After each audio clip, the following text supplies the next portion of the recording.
हर हर महादेव दोस्तों, आपके अपने चैनल शिव धार्मिक में आपका बहुत बहुत स्वागत है। भगवान भोलेनाथ की कृपा आप पर और आपके परिवार पर सदा सर्वदा बनी रहे। दोस्तों, आज हम वीडियो में सुनने वाले हैं पुरुषोत्तमी परमा एकादशी की व्रत कथा। इसलिए आप कथा ध्यान से सुने, क्योंकि बिना कथा सुने व्रत अधूरा माना जाता है। और जो व्रत नार भी रहते हों वो भी यदि कथा सुनते हैं तो उनको भी पुण्य की प्राप्ति होती है। धर्मराज युधिष्ठिर बोले, हे जनार्दन, अधिक मास के कृष्ण पक्ष की एकादशी का क्या नाम है तथा उसकी विधि क्या है? कृपया करके आप मुझे बताइए। श्री भगवान बोले, हे राजन, अधिक मास में कृष्ण पक्ष में जो एकादशी आती है वह परमा पुरुषोत्तमी या कमला एकादशी कहलाती है। वैसे तो प्रत्येक वर्ष 24 एकादशियाँ होती हैं। जब अधिक मास या मलमास आता है तब इनकी संख्या बढ़कर 26 हो जाती है। अधिक मास या मल मास को जोड़कर वर्ष में 26 एकादशी होती है। अधिक मास में 2 एकादशी होती है, जो पद्मिनी एकादशी शुक्ल पक्ष और परमा एकादशी कृष्ण पक्ष के नाम से जानी जाती है। ऐसा श्री कृष्ण ने अर्जुन से कहा। भगवान श्री कृष्ण ने अर्जुन को इस व्रत की कथा व विधि भी बताई थी। कम्पिल्य नगरी में सुमेधा नामक एक ब्राह्मण अपनी पत्नी के साथ निवास करता था। ब्राह्मण बहुत धर्मात्मा था और उसकी पत्नी पतिव्रता स्त्री थी। यह परिवार बहुत सेवाभावी था। दोनों स्वयं भूखे रह जाते परंतु अतिथियों की सेवा हृदय से करते थे। धनाभाव के कारण एक दिन ब्राह्मण ने अपनी पत्नी कहा, धनोपार्जन के लिए मुझे परदेश जाना चाहिए, क्योंकि इतने कम धनोपार्जन से परिवार चलाना अति कठिन काम है। ब्राह्मण की पत्नी ने कहा, मनुष्य जो कुछ पाता है वह अपने भाग्य से ही पाता है। हमें पूर्व जन्म के कर्मानुसार उसके फलस्वरूप ही यह गरीबी मिली है। अतः यहीं रहकर कर्म कीजिए, जो प्रभु की इच्छा होगी वही होगा। पत्नी की बात ब्राह्मण को जच गई और उसने प्रदेश जाने का विचार त्याग दिया। एक दिन संयोगवश कौंडिल ऋषि उधर से गुजर रहे थे तो ब्राह्मण के घर पधारे। ऋषि कौंडिल को अपने घर पाकर दोनों अति प्रसन्न हुए। उन्होंने ऋषि की खूब आवभगत की। उनका सेवा भाव देखकर ऋषि काफ़ी खुश हुए और पति पत्नी द्वारा गरीबी दूर करने का प्रश्न पूछने पर ऋषि ने उन्हें मलमास के कृष्ण पक्ष में आने वाली पुरुषोत्तमी एकादशी करने की प्रेरणा दी। व्रती को एकादशी के दिन स्नान करके भगवान विष्णु के समक्ष बैठकर हाथ में जल एवं फूल लेकर संकल्प करना चाहिए। इसके पश्चात भगवान की पूजा करनी चाहिए। इसके बाद ब्राह्मण को भोजन करवाकर दान दक्षिणा देकर विदा करने के पश्चात व्रती को स्वयं भोजन करना चाहिए। उन्होंने कहा, इस एकादशी का व्रत दोनों रखें। यह एकादशी धन वैभव देती है तथा पापों का नाश कर उत्तम गति भी प्रदान करने वाली होती है।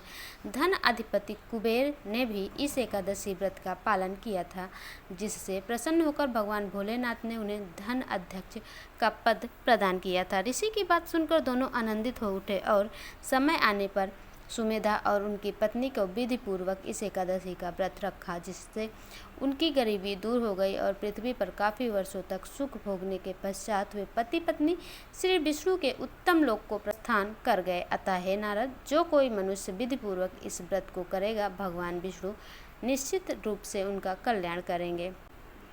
कथा पूरी होने के बाद भगवान वासुदेव का नाम ओम वासुदेवाय नमः करके जो भी आप अपने हाथ में मुट्ठी में चावल तिल वगैरह लिए हों उनका भगवान विष्णु के सामने डाल देना चाहिए।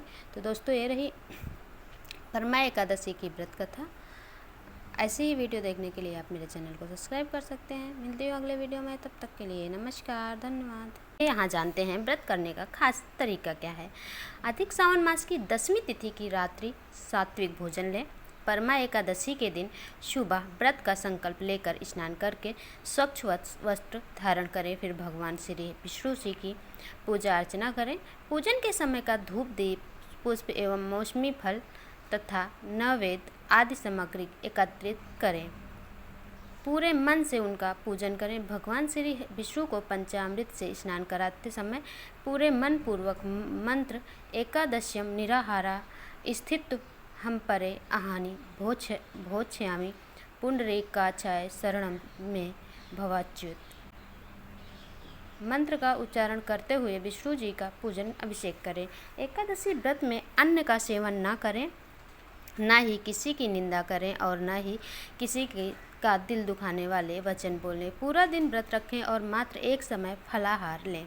अधिक श्रावण मास की एकादशी पर अपना ज़्यादा से ज़्यादा समय श्री हरि विष्णु की भक्ति में व्यतीत करें। रात्रि जागरण करते हुए भगवान के भजन कीर्तन, मंदिर में दीपदान तथा श्री विष्णु के मंत्रों का जाप, विष्णु सहस्त्र नाम, श्री विष्णु चालीसा आदि का पाठ करते हुए यह समय प्रभु की भक्ति में बिताएं। अगले दिन यानी द्वादशी तिथि के दिन पारण से पहले स्नान आदि से निवृत्त होकर स्वच्छ धुले हुए वस्त्र धारण करके भगवान विष्णु जी को केवल दूध से स्नान कराते हुए मंत्र का जाप करें। देवाय मंत्र का जाप करते हुए हाथ जोड़कर उनका ये जाप करें। द्वादशी तिथि पर सूर्योदय को जल चढ़ाकर ब्राह्मणों को भोजन करवाकर वस्त्र, रुपए, पैसे दान दक्षिणा स्वरूप भेंट दें। तत्पश्चात स्वयं पारण करें। अपने सामर्थ्य के अनुसार इस दिन गाय को चारा पानी दें, पितृ तर्पण करें तथा गरीबों को भोजन और अन्य चीज़ों का दान करें। इस तरह व्रत करने से दुर्लभ सिद्धियों की प्राप्ति होती है। तो दोस्तों, ये रही पुरुषोत्तम एकादशी की विशेष पूजा विधि। तो वीडियो आपको पसंद आई हो तो चैनल को सब्सक्राइब कर लें, वीडियो को लाइक कर लें। मिलती हूँ अगले वीडियो में, तब तक के लिए नमस्कार, धन्यवाद।